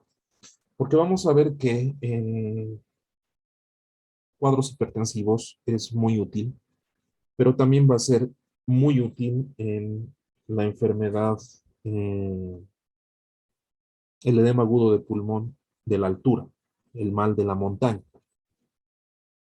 Este fármaco se lo utiliza porque tiene una actividad interesante en todo lo que es la anhidrasa carbónica, que es una enzima que va a permitir la unión de dióxido de carbono con agua, liberando por un lado bicarbonato y por el otro lado un hidrógeno. Pero ¿cuál es la finalidad de la acetazolamida? Perder agua. Al bloquear la actividad de la hormona, o perdón, de la enzima anhidrasa carbónica, no permite que el dióxido de carbono se una al agua. Por tanto, el agua queda libre y puede eliminarse. Entonces, ese va a ser el mecanismo que se va a utilizar.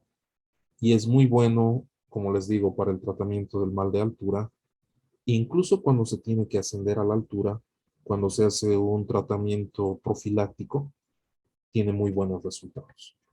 Acá precisamente estamos viendo la actividad de la anhidrasa carbónica. Observen que se genera una fusión de agua con dióxido de carbono para darnos ácido carbónico, que estos a su vez se van a disociar en bicarbonato y un hidrógeno. Este ya puede producir incluso cuadros de acidosis.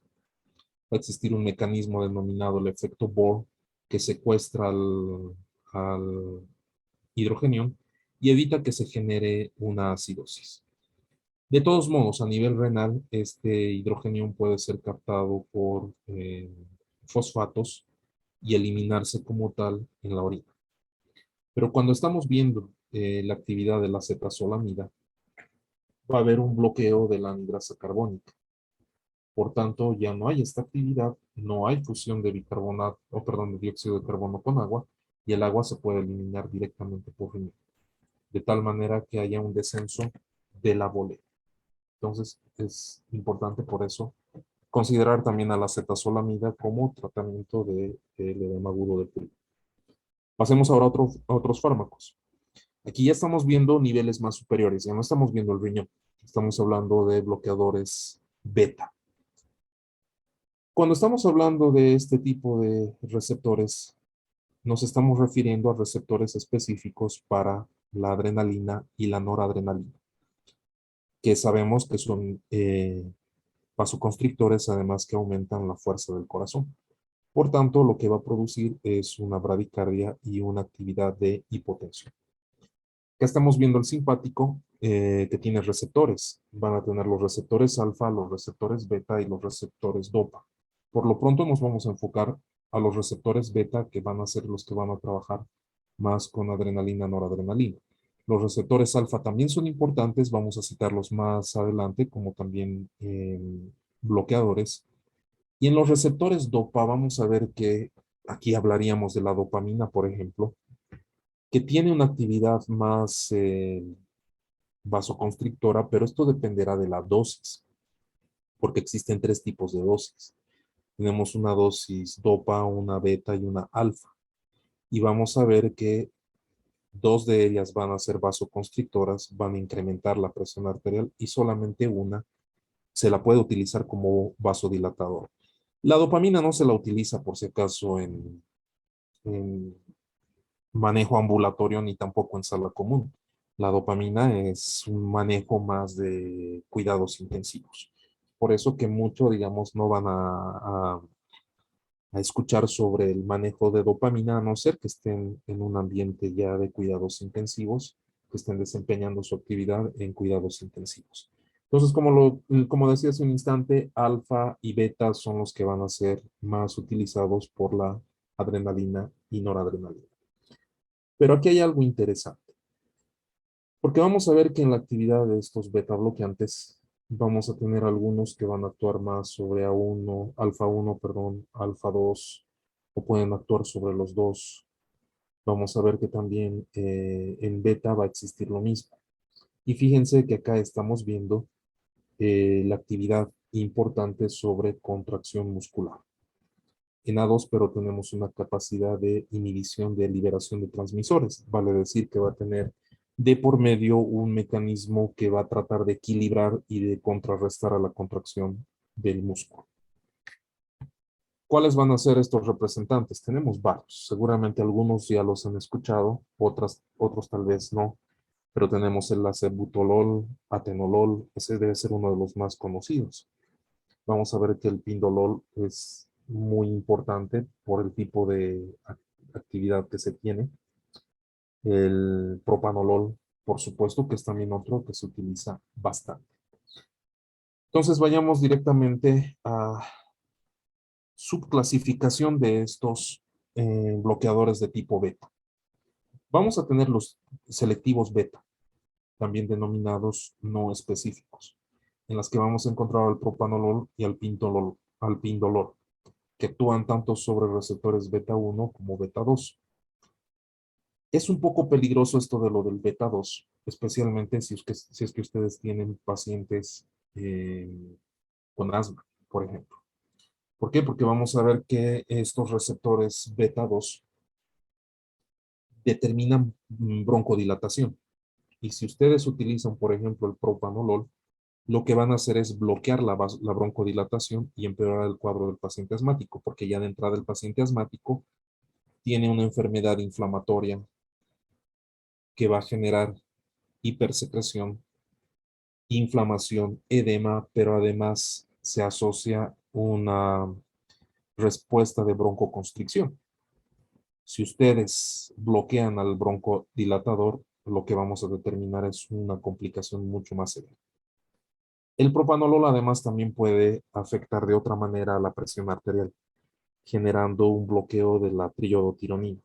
Actúa sobre su desyodasa o desyodinasa, que son enzimas que transforman la T4 o tetraiodotironina en T3 o triodotironina. Tal como lo dice el nombre de la enzima, va a desyodar, va a quitarle un yodo. La T3 es la más activa de todas, de estas dos. Entonces, las hormonas tiroideas también tienen una actividad importante en la estimulación del músculo liso.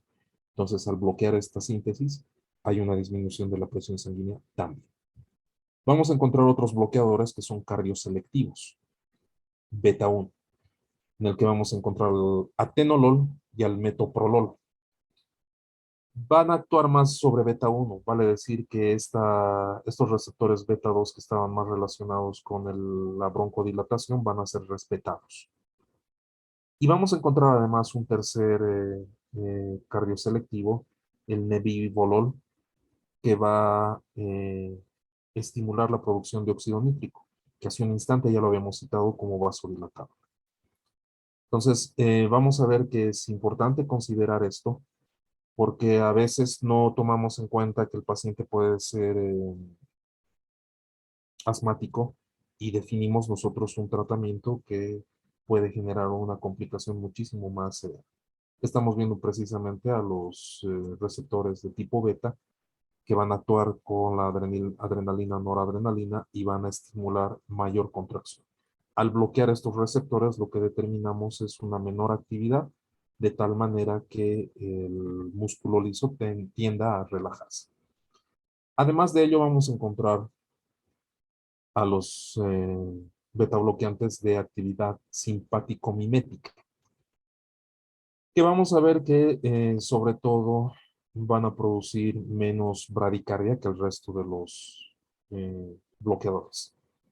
Y aquí podemos citar al acebutolol y al pindolol, que hace un instante les había dicho que es bastante interesante. El carvedilol y el labetalol van a tener una actividad más de bloqueo adrenérgico alfa 1. En la gráfica que habíamos estado observando inicialmente habíamos visto la A1, alfa 1, alfa 2. Y vamos a ver que el carvedilol y el labetalol tienen más una actividad sobre estos receptores, que además de ello, lo que van a determinar es disminución de la resistencia vascular periférica. Coronaria también, porque vamos a ver que los vasos coronarios en cuadros hipóxicos incluso pueden inducir una vasoconstricción marcada. Este tipo de fármacos se los utiliza mucho cuando existen antecedentes, por ejemplo, mejor dicho, factores de riesgo que puedan inducir un infarto agudo de miocardio. Cuando ya se ha producido un infarto agudo de miocardio, vamos a ver que también ayudan bastante en la recuperación del paciente. Entonces, además de ser un hipotensor, vamos a ver que se lo utiliza mucho como tratamiento post-infarto. Vamos a ver que en el caso del propanolol, el primer paso que se va a dar en su metabolismo es un tanto variable, generando modificaciones también en sus concentraciones. ¿Cuál es el problema de los beta bloqueantes? Que van a tomar un tiempo un tanto prolongado para poder asentar sus efectos como tal. Dentro de efectos adversos, pues hace un instante comentábamos bradicardia, hipotensión. Puede existir además trastornos de somnolencia, vértigo, puede existir además cefalea. Habrá que tener mucho cuidado con la suspensión súbita de los beta bloqueantes, porque pueden inducir a una hipertensión de rebote, si lo quieran decir, que puede ser muchísimo más peligrosa. Si tienen que ustedes descontinuar estos beta bloqueantes, deben hacerlo paulatinamente, no suspender de un momento al otro y sustituir por otro tipo de fármaco. ¿Por qué? Porque la abstinencia que se va a desencadenar, esta suspensión súbita, puede ser mucho peor que dejarlo, podríamos decir, con una dosis baja. Entonces tendremos que hacer una disminución de dosis para poder descontinuar y no descontinuar súbitamente porque pueden generar peores complicaciones. Inhibidores de la enzima convertidora de angiotensina. Tal como les decía, ya simplemente el nombre de la familia nos está dando el mecanismo. Aquí debemos recordar el sistema renina-angiotensina-aldosterona, donde se encontraba la enzima convertidora de la angiotensina a nivel pulmonar para transformar angiotensina del tipo 1 en angiotensina del tipo 2, que desencadenaba una vasoconstricción ya por sí misma, pero también estimulación de la liberación de aldosterona. Entonces es precisamente sobre esa enzima que va a actuar.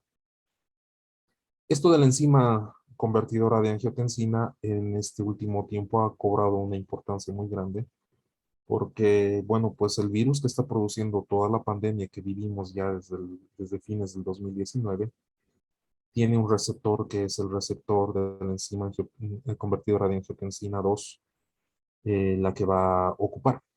Entonces, indirectamente también va a tener una actividad importantísima en todo este cuadro. Entonces, ya sabemos que se tiene este tipo de trastornos.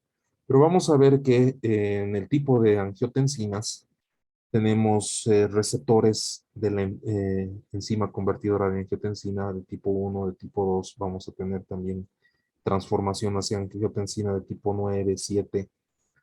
Pero vamos a ver que cuando nosotros comparamos a estos receptores, uno de los receptores va a inducir a la vasodilatación.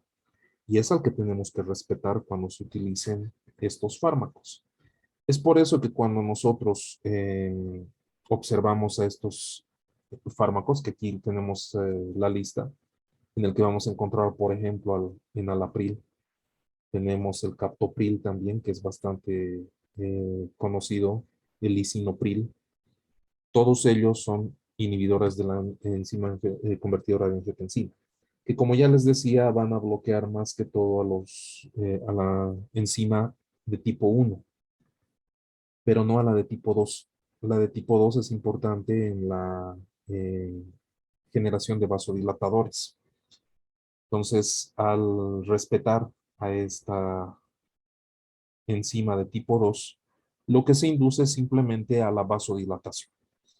Indirectamente, esta transformación no solamente que evita la vasoconstricción propia dada por la angiotensina del tipo 2, recordemos que también actúa sobre la glándula suprarrenal para inhibir aldosterona. Entonces, indirectamente también hay un bloqueo de aldosterona, generando ¿qué? Disminución de la volemia, pero también pérdida de sodio. Entonces, es uno de los fármacos también que se lo utiliza como primera línea por las actividades que va a tener. Que estamos viendo precisamente a las enzimas de tipo 1 y de tipo 2. Como habíamos comentado, la de tipo 2 va a tener una relación estrecha con la angiotensina de tipo 9 y con la de tipo 7, que tienen características vasodilatadoras. Mientras que por el lado de la enzima convertidora de tipo 1, lo que vamos a ver es que tienen más capacidad de generar vasoconstricción. Vamos a ver que en la transformación a angiotensina de tipo 3, de tipo 4, van a tener más actividad vasodilatadora, que esto también se va a respetar. Pero la que va a ser directamente bloqueada va a ser la del tipo 1. Entonces vamos a ver que en las indicaciones va a ser otro de los fármacos importantísimos en la prevención del infarto agudo de miocardio, al tener esta capacidad de evitar la vasoconstricción, disminuir volemia, disminuir sodio indirectamente, también va a tener un efecto importante en el remodelado vascular. Va a evitar que se produzca este remodelado, por ende, inhibir al aumento de la presión arterial.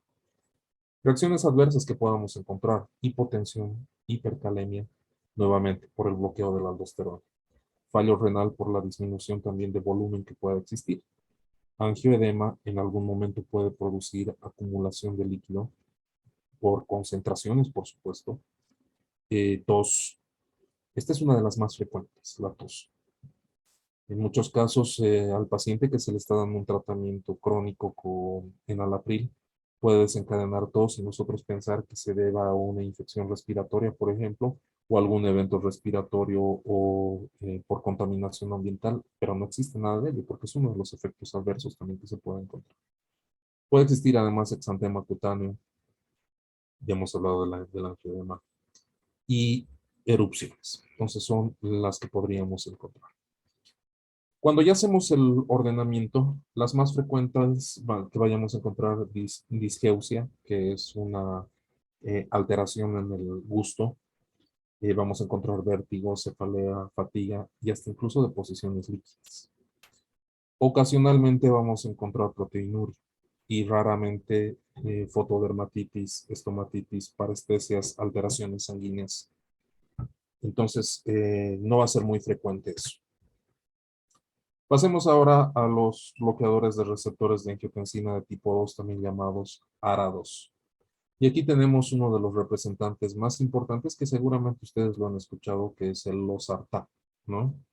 Es un tanto interesante este nombre porque a veces cuando preguntamos, pues nos vienen con esto, ¿no? ¿Qué toma para la hipertensión, señora? Toma sus pastillas llamada Lord Satán, ¿no? ¿Alguna vez nos habrá pasado eso? Personalmente sí me pasó, ¿no? Que me dijeron Lord Satán o algo de Satán. Los sartán, bueno, eso es otra cosa. Este tipo de fármacos, como su nombre lo dice, la familia, va a ser un antagonista de los receptores de angiotensina de tipo 2. Ya sabemos que la angiotensina de tipo 2 lo que va a producir es vasoconstricción, pero también va a determinar la liberación de aldosterona. Vamos a ver que en el efecto es muy parecido a los inhibidores de la enzima convertidora de angiotensina. El mecanismo es distinto, por supuesto que sí, pero la finalidad va a ser algo similar. Para que la angiotensina del tipo 2 tenga que generar una vasoconstricción, va a necesitar un receptor en membrana que tenga que generar una señal como segundo mensajero en la que se va a utilizar la proteína G. Entonces, precisamente eso es lo que va a bloquear este tipo de fármacos. De tal manera que uno, no hay vasoconstricción y dos, no va a haber liberación de aldosterona. Entonces, el mecanismo como tal va a ser muy parecido. Por tanto, ¿qué es lo que va a pasar? Disminución de la volemia. Vamos a encontrar además la disminución de electrolitos y la vasodilatación. Este tipo de fármaco se lo utiliza bastante para el tratamiento o para la prevención de nefropatía diabética, porque vamos a ver que en este tipo de mecanismo que se produce, va a haber un mecanismo, valga la redundancia, de protección renal. Acá estamos viendo precisamente los representantes: candesartán, eprosartán, irbesartán, losartán, telmisartán, valsartán, aunque el valsartán pues ya debería estar descontinuado, pero es parte de este grupo. Dentro de los efectos adversos son los mismos, si se dan cuenta prácticamente, de los inhibidores de enzima convertidora de angiotensina. Y aquí hay que tener algo muy en cuenta. Estos son teratogénicos. No directamente.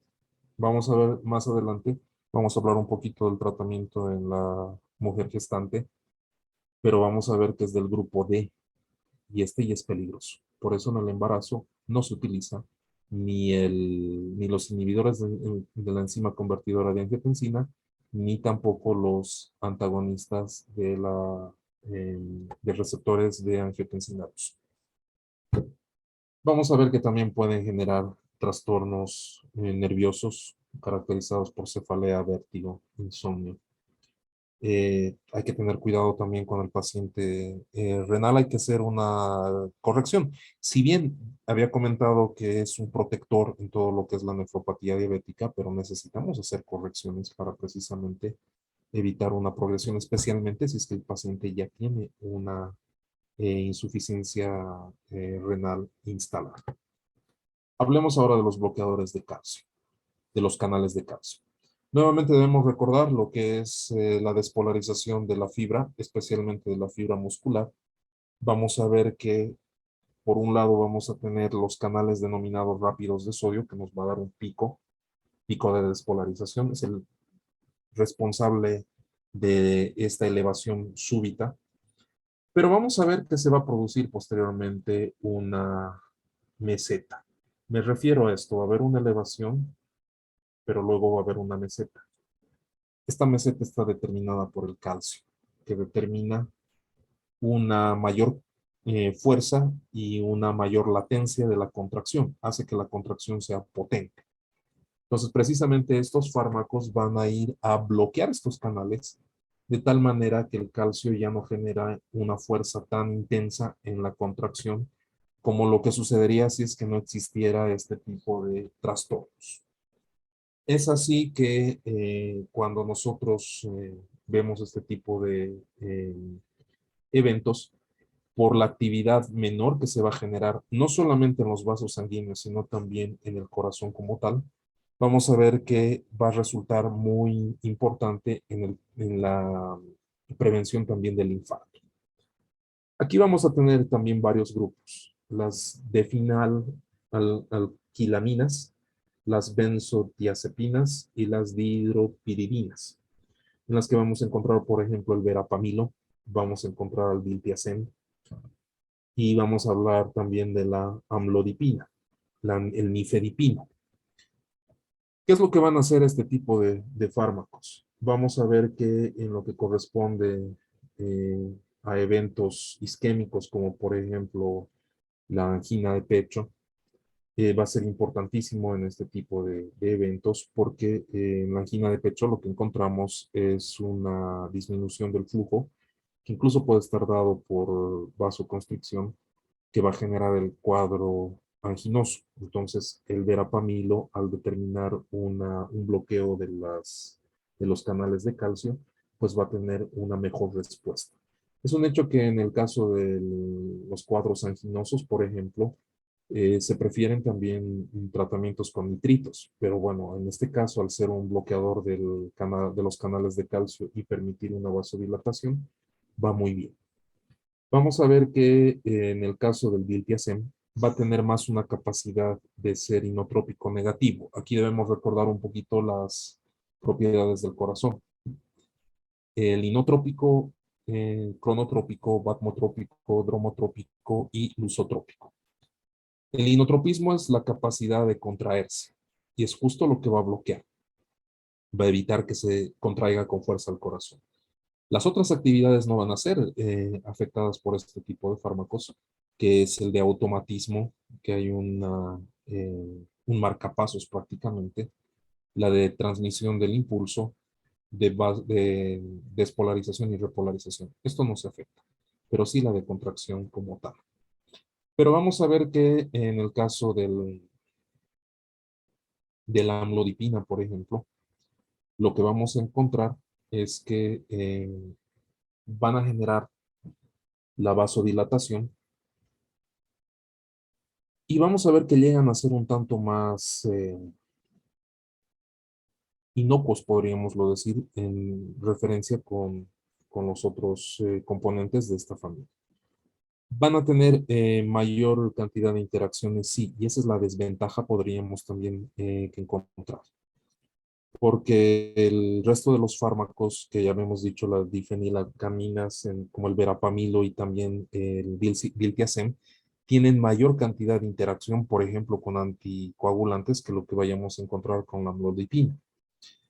Si bien los otros tienen actividades muy interesantes, como por ejemplo del bloqueo del mecanismo inotrópico, que podríamos decir es más adecuado, se prefiere el nifedipino o la amlodipina porque precisamente son más inocuos. No van a generar tanta interacción con otros fármacos que se los requiere en el tratamiento de insuficiencia cardíaca, por ejemplo. En muchos casos se necesita utilizar un anticoagulante, un digitálico, que el verapamilo y el diltiazem no nos va a permitir realizar una asociación entre ellos, porque pueden generar interacciones muy severas. Mientras que las dihidropiridinas, en la que podemos encontrar el nifedipino, que es uno de los más conocidos, la amlodipina, que también es una de las más conocidas, no van a generar este tipo de interacción. Entonces son más seguros para utilizarlos.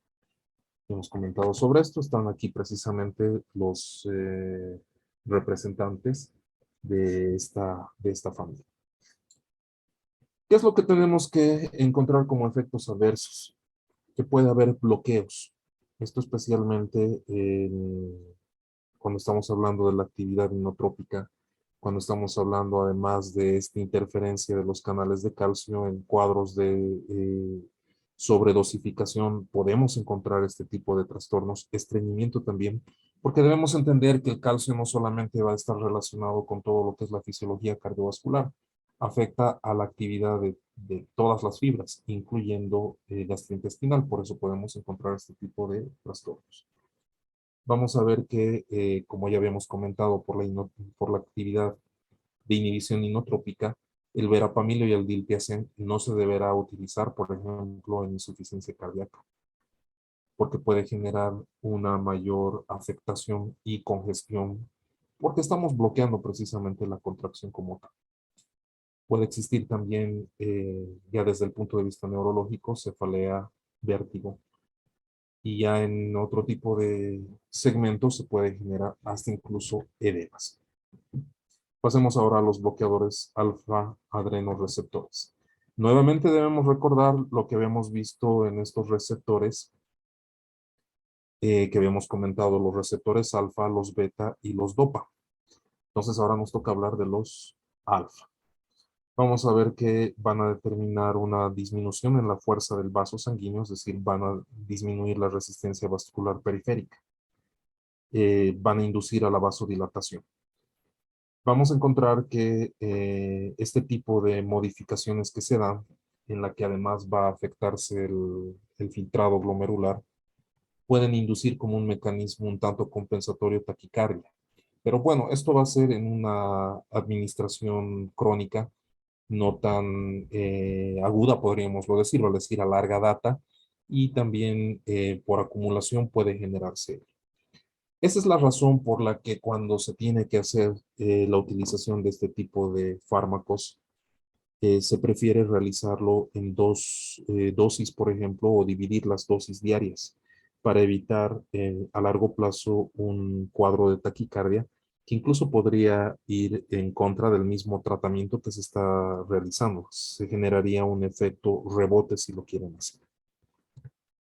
Vamos a ver que nuevamente citamos a la betalol y al carvedilol, que ya habíamos comentado, que son excelentes en todo lo que es el tratamiento también para insuficiencia cardíaca y genera una protección también en otros eventos que incluso pueden asociarse al infarto agudo de miocardio.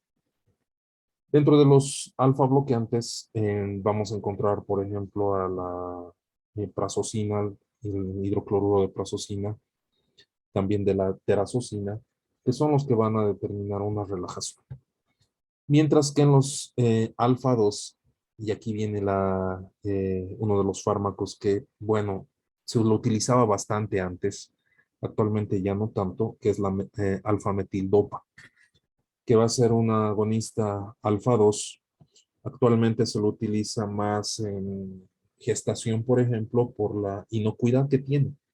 Esto desde el punto de vista teratogénico. No me estoy refiriendo a los efectos adversos que pueden inducir, porque más bien esta alfa-metildopa se ha dejado de utilizar en pacientes, bueno, que no tengan que ser gestantes, por los efectos adversos que determinan. Vamos a ver que uno de los más asociados ha sido la hipotensión ortostática, por ejemplo, en el que el paciente cuando se incorporaba después de estar sentado recostado producía una alteración, una hipotensión como tal. ¿Qué toxicidad es la que puede desencadenar? Ya hemos comentado un poco, puede haber alteraciones neurológicas. A veces incluso se dan cuadros de ensoñación un tanto intensa, podríamoslo decir, pesadillas. Además de ello, la hipotensión puede generar vértigo. Incluso se han encontrado cuadros de pruebas de CUMS positiva, falsas positivas, que este ya es un estudio realizado con la parte inmunológica, ¿no? Entonces, fíjense que hay muchos efectos adversos, que esa es la razón por la que el alfa-metildopa en el resto de pacientes que no sean mujeres gestantes no se utiliza actualmente. En los combinados, nuevamente vamos con el carvedilol y el labetalol. Hablemos ahora de los de acción central. Vamos a hablar de inhibidores de ganglios, en la que podemos hablar del guanabens, que no se lo utiliza tampoco ya por los efectos que tiene. Agonistas alfa 2 y agonistas de los receptores I2 como la clonidina, con menor efecto agonista alfa 2 como la monoxidina, la rimeldinina, y los axoplasmáticos, en la que podríamos utilizar incluso a la reserpina. Entonces, en estos periféricos, vamos a ver que pese a que se tenía una actividad interesante desde el punto de vista central, no son tan efectivos, podríamoslo decir. Por eso es que mucho no se lo utiliza y actualmente esencialmente ya ni siquiera se los considera como una alternativa. Mientras que la clonidina vamos a ver que sí tiene una mejor actividad que va a producir un bloqueo como tal de la salida del impulso simpático. Y esto va a determinar que el vaso sanguíneo no tenga una estimulación adecuada y se relaje. Entonces vamos a ver que es uno de los fármacos que si bien no es de primera elección, vamos a ver que son cuatro importantes, que ya los hemos citado por si acaso, que son los de primera línea. Estos se los puede considerar, pero vamos a ver que dentro de los efectos adversos, uno de los menos deseados es la sedación. Paciente al que se le administra clonidina tiene riesgo de tener un cuadro de sedación y que esté con un letargo, que esto en las actividades cotidianas pues puede ser muy peligroso. Además de resequedad de boca y también estreñimiento, pero digamos que el más importante en este caso es este letargo que puede inducir. Vamos a encontrar otros que son de acción periférica como la reserpina, que igual se lo utilizaba bastante antes. Es un fármaco derivado de la Rauwolfia serpentina, que inicialmente se lo utilizaba mucho como antihipertensivo, pero por los efectos adversos ha dejado de utilizárselo. Vamos a ver que en la actividad misma va a producir un bloqueo en la formación de las vesículas que contienen la adrenalina noradrenalina. Ese es el mecanismo, ¿no? Entonces, en los efectos adversos podría producir nuevamente vértigo. Se ha visto incluso, eh, porque son todos de la misma familia, enseguida vamos a hablar precisamente de las catecolaminas y los neurotransmisores asociados,